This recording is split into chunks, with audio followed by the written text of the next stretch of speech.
Did you hear about the fight that broke out at Red Lobster? Yeah, two fish were battered. That's a joke. And this is the second video in the 4-part series of Sell by Design.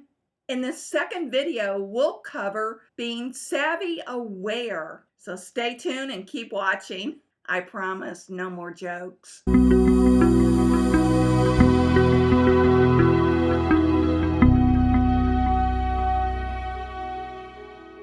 Hi, I'm the Savvy Sales Lady, Christine Harrington, your YouTube personal sales coach. Okay, I'm going to try not to embarrass myself anymore by telling bad jokes.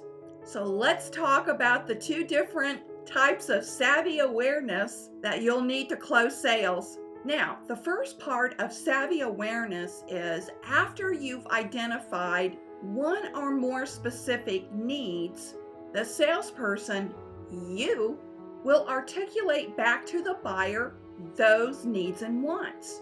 And remember, in the first video, I used needs and wants interchangeably. And the second part of having savvy awareness is once you've articulated back, then the buyer needs to agree with you on their specific needs. This requires active listening on both your part and the buyer's part.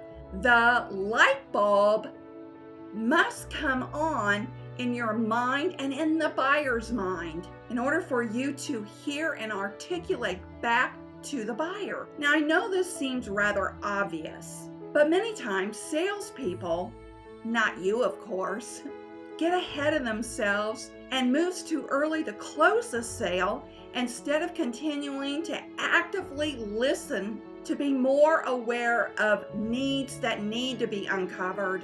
So how do you do this? Well, the same way that you do when analyzing the needs. You ask compelling questions. In order to ask compelling questions, you need to be actively listening, thinking, and then articulating back to the prospect. So instead of focusing on your agenda, closing the sale, you need to focus on being aware of uncovering even more possible needs. Even if a buyer comes to you, it doesn't mean that the buyer won't change his mind and not buy. If you haven't identified all the needs, or at the very least the most important need, chances are the buyer will walk. Here's a personal story. Back in 2001, I was selling Medicare supplements. And the company I worked for often got calls into our office from people who were just turning 65 and were interested in buying Medicare supplements. Well, it was my turn to get one of these leads. So I talked to a couple over the phone and set an appointment. And when I arrive and walk up to the front door, a salesman was leaving as I was going in. And I was a little puzzled by that, since the couple said they only wanted to buy from my company. So I sat down at the kitchen table and started to do my presentation. Then all of a sudden, the husband starts shooting holes through the Medicare supplement. I answered his objection, and then I kind of sat back and just listened to this ongoing rant of his about how he hates insurance and insurance companies. I waited until he exhausted himself.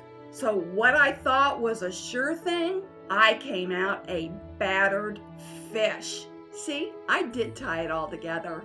I felt filleted, floured, fried, and chewed up when I left that couple's home. I then understood the face of the salesperson I had passed earlier. That's the day I learned that no sale is a sure sale, even when they call you. So let's recap.